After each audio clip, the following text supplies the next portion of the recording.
Hey guys, this is Derek from Onerivertea. Thank you for joining us. This is going to be our Dancong sample set sessions.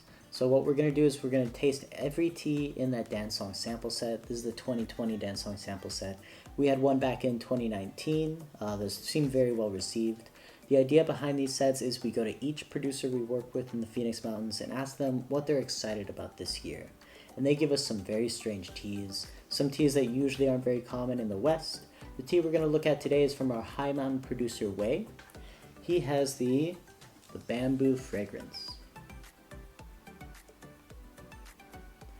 This tea is very interesting because I've been around a lot of bamboo here in China for the past 4 or 5 years, though the fragrance is never really what I associate with bamboo. It's usually the sound, the shape, the shadows, stuff like that. And so I imagine the name of this varietal, the Bamboo Leaf Fragrance, is a little less about fragrance and more just an ode to bamboo in general. Looking at the book here, our Zhongguo Fenghua Cha. This is the Dancong book that we got down in the Phoenix Mountains. It lists all the 200 plus varietals, and looking for the Bamboo Leaf Fragrance, we find it under the subheading of the Zhilan Huaxiang. Zhilan Huaxiang is the lily and the orchid fragrance. Within this, we have a lot of different ones like the Gaishan Shang, which we carried last year. These teas are very, very light, more fragrance forwards, and a little, usually not as roasted. A lot of these teas are produced in the more bouquet style of the Dancong production instead of the classic style. Classic style has a heavy roast over the charcoal baskets. The fragrance-forward bouquet style is usually more gas-fired, maybe wood-fired, but usually very lightly charcoal roasted. So, that said, let's look at this Bamboo Leaf Fragrance, this bouquet-style Dancong Oolong. As is in our Dancong sample set, we have everything packed up in these 14-gram bags. We give 6 different teas, 6 different Dancong teas, all in 14-gram increments. Usually in my gaiwan like this, I'll use about 6 grams, and so this gives you enough for 2 sessions, give or take 1 or 2 grams. So let's look at how much 14 grams looks like. Oh, there it is. Okay, that's quite a lot of tea right there. This is the Bamboo Leaf Fragrance. As you can see, the leaves are relatively slender, fairly thin. Let's weigh out 6 grams, give or take here.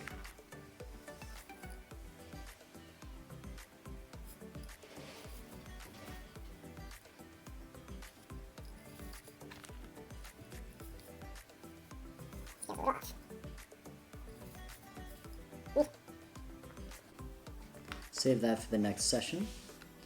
Here we have about 6 grams. Let me heat up my vessels. As you see, I have my classic gaiwan, Gongbei, fragrance cup, actual teacup. I've switched out the teacup for something a little different.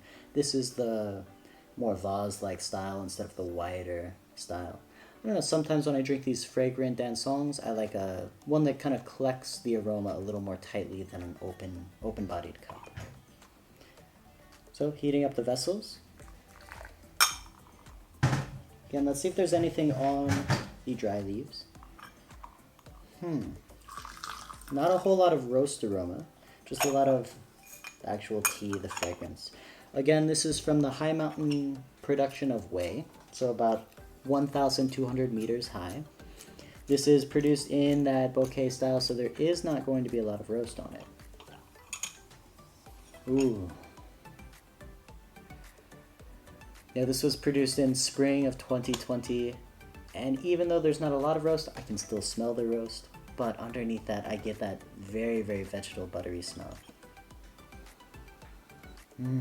That's very, very nice. Okay, I'm excited to get into this tea. So let's just warm up these vessels very quickly. I have my wastewater bin down here. All right, let's give it that first rinse. Again, with these Dansongs, usually I will give them a rinse, just because the first infusion otherwise is nothing very impressive. The tea is still just waking up. Sometimes I will do the Huan Hun Tong. I will do that for the second infusion here. This is just the rinse. So, as you can see, I rinsed it just for a few seconds there, but it is a very, very light tea. Sometimes you'll notice when you give teas a rinse, it goes gets very dark very quickly. Not so much this one. So, see if the leaves have changed though. Ooh, I'm getting something very spicy. That was almost like a jalapeno-like spice. Very interesting, like the bell pepper spice. And then something spicy underneath, like nutmeg. Something very warm for this season. I'm fairly impressed with that. So let's see. This has a very nice, thick, empty cup aroma. Again, this is classic for the bouquet styles. That infusion is very light. Just this pale yellow. Nothing, I wouldn't even call it gold. Let's pour some in the aroma cup. Let's pour some in the Huan Hun Tang cup. Save it for the very end of the session.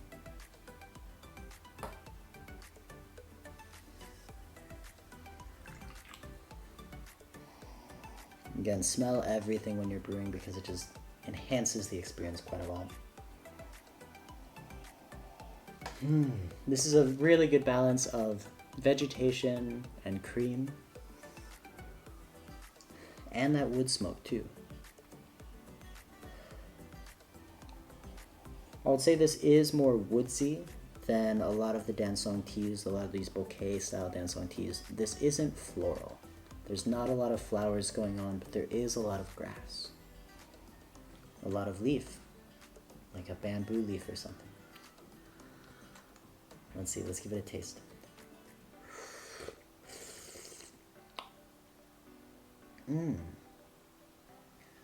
The mouthfeel is very thick, but there's not a lot of aroma, a lot of taste on the leaves. So empty, or the Gaiwan lid is very spicy. Again, like the cooking spice, like cinnamon, nutmeg.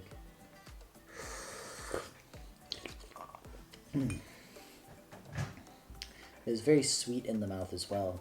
Almost instantly sweet, which is very interesting.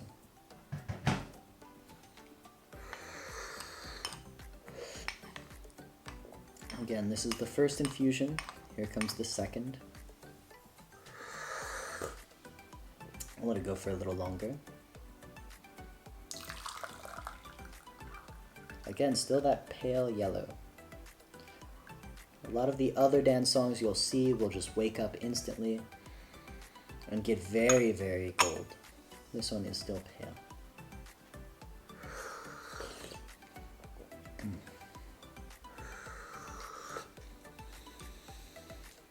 This definitely reminds me of the other Zhilan Shangs I've had, of that Gaishan Shang we had last year. A lot of ways, more fine teas. It seems like the higher quality they get, the less overt flavors there are. The less intense roast, the less intense floral heady notes you get, and the more just kind of subtle cha-chi is present in the tea. And that's one characteristic that was a little difficult to wrestle with at first when we were trying to get teas from Wei. All of his favorite teas are teas that on the surface weren't very impressive, but after drinking them, after understanding the wide array of different types of Dansongs, you realize these teas have something very, very special that other Dansong teas don't have. It's kind of like having power but not having to show it off. Something like that.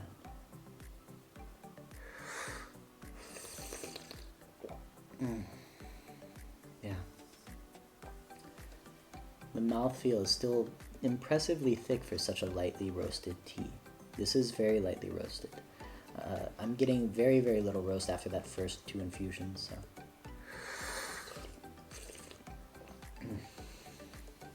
Still that woodsy vegetation and wood. It kind of reminds me of a kuki cha. I believe that's the right term, like the twig tea, the Japanese twig tea. The very low caffeine content twig tea is super mellow, very relaxing.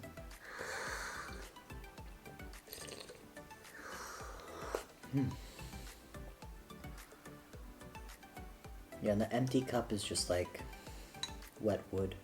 It's very nice. see if there's anything on this lid. Ooh, the lid has a nice buttery cinnamon and butter.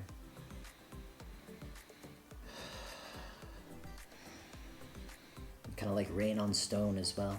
Very nice. I'm going to heat this water up to boiling to get us into that third infusion, as the third infusion is usually the heart of the tea. So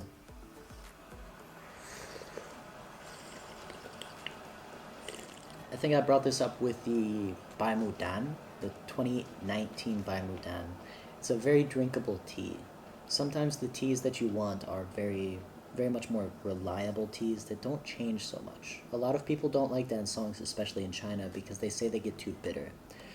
But I feel like this tea is a very reliable tea. It's very generous, very difficult to press, very difficult to kind of mess up here.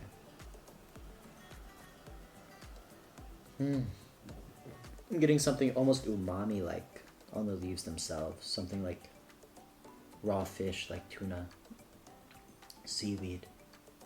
Something very, very thick and savory. Very fresh. Here comes the third infusion. When I first drank this tea, again, this is from spring 2020. When I first drank it, it was maybe May or June, right when the weather was starting to warm up, and I thought it was a perfect hot weather tea because it is so light. And I definitely stand by that. It reminds me of almost like a baozhong, is that the right term? Baozhong Taiwanese oolong. Those really like big Taiwanese oolong leaves, the unrolled ones.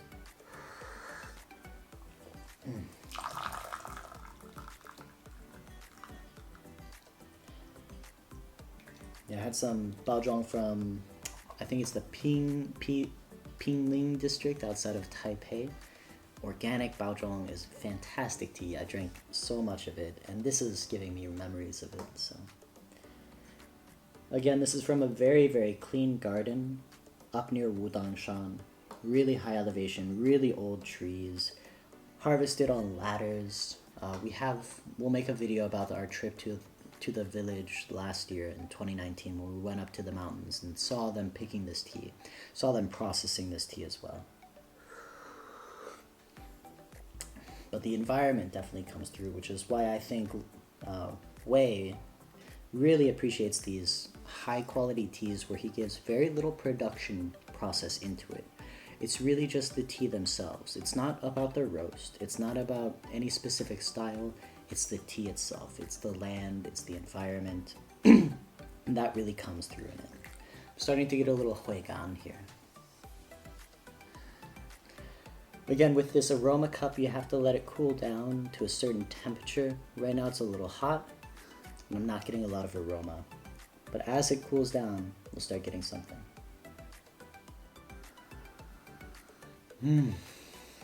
It's still very light. A lot of the aroma is of slight butter, not a lot of sugar, more of that flower sweetness than sugar sweetness. And something like fresh leaves, yeah, like fresh cut leaves. Yeah, this mouth feels beautiful. Really nice on the sides of the tongue.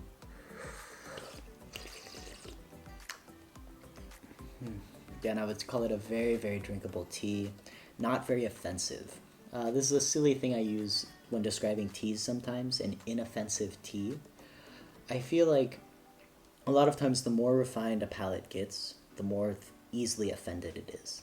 And so if you're a very peaceful person, then any loud noise offends you.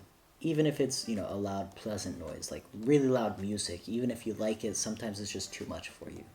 And so too with the dansongs. Sometimes the dansongs are really, really, really fragrant, just over the top fragrant, and it's amazing, but after a while it's just too much.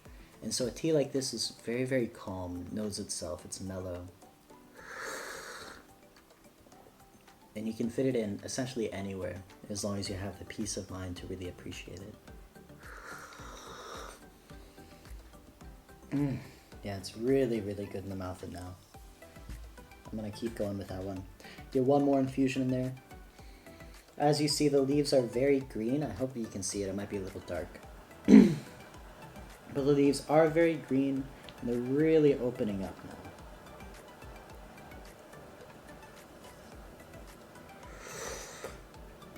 Starting to sweat a little bit, which all my tea friends say is a sign of being tea drunk. In Chinese traditional medicine, they call it chu han. This tea allows you to chu han, which really like stimulates the body, allows you to kind of expunge a lot of your toxins through sweat. And so sometimes the traditional Chinese doctors will recommend you chu han, which is kind of sweat it out. And this tea is a good catalyst for that. Again, with boiling water, I'm going to brew it very quickly. As you see, the liqueur in the cup has not darkened up. It's gotten a little more clear, but it's still not a gold color. It's still yellow.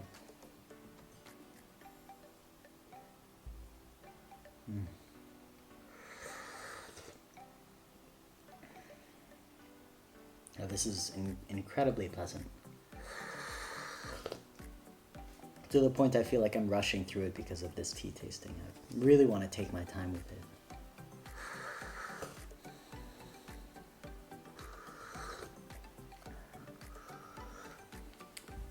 Again, the aromas, I would say, are more that of fresh leaves, wet stone, wet wood, and a little bit of flowers, if you can really think about it. Kind of flowers on the wind, flowers, freshly blooming flowers, and that's the kind of sweetness you're going to get. But the hui gan still persists. Check out this lid. Oh yeah, the lid is just incredibly fresh. Okay. I am kind of standing beside that sense of the bamboo leaf fragrance now. For me, it's starting to remind me of, you know, leaves after a rain. Something like that, something very fresh. Ooh, the empty cup is very nice. You get a little bit of that kind of burnt wood on it. A little bit of butter on the nose. Kind of like what you don't get out of the leaves and the liqueur, you get in the empty cup, which is why I really appreciate the whole system where you smell everything that's going on. You smell the lid. This is very fresh and grassy. Ooh, this is spicy. This is more like the cinnamon and nutmeg spice I was mentioning earlier. Or here in the empty cup, you get a little bit of the roast, a little bit of that burnt wood. While the tea in itself, the tea on the tongue, is kind of, again, in my limited vocabulary, it's kind of beyond the words I have. But it is very, very refreshing on the tongue, I'd say. Some teas you feel like they dry you out. Some teas they kind of like stick in your throat. This tea is very soothing. There's that hui gan, but the hui gan is something that's kind of, it's not impeding.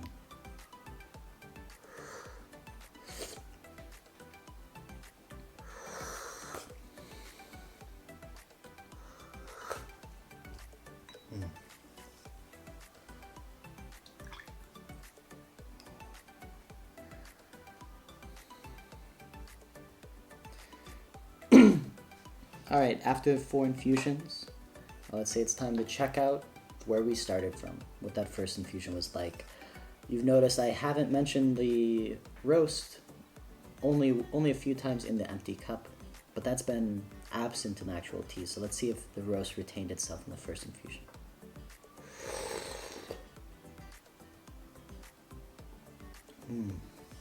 Yeah, you get, again, it's still very fresh. Spring 2020, so what you get is the surface of the roast. And then underneath that, almost separated like oil and water, you get the roast flavor, and then you get the tea flavor. And this is still a very young tea flavor, where the leaves haven't quite opened up. And so there's still not a lot of that. It's more just like a little bit of the wood, a little bit of the bark.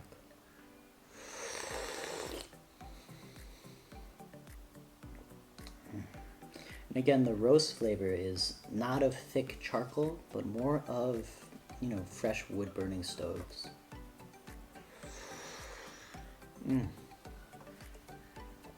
All right, so that is the end of the Bamboo Leaf Fragrance tea tasting. This is part of Master Way's contributions to the 2020 Dancong Sampler set. We'll go through the rest of these teas, so if you appreciate these videos, please give us a like, subscribe, check out the channel. We're going to create an entire channel and playlist, I guess, just for these types of tea tastings for these specific products. So, again, this is Derek from Onerivertea. Thanks for watching, and I'll see you next time. Cheers.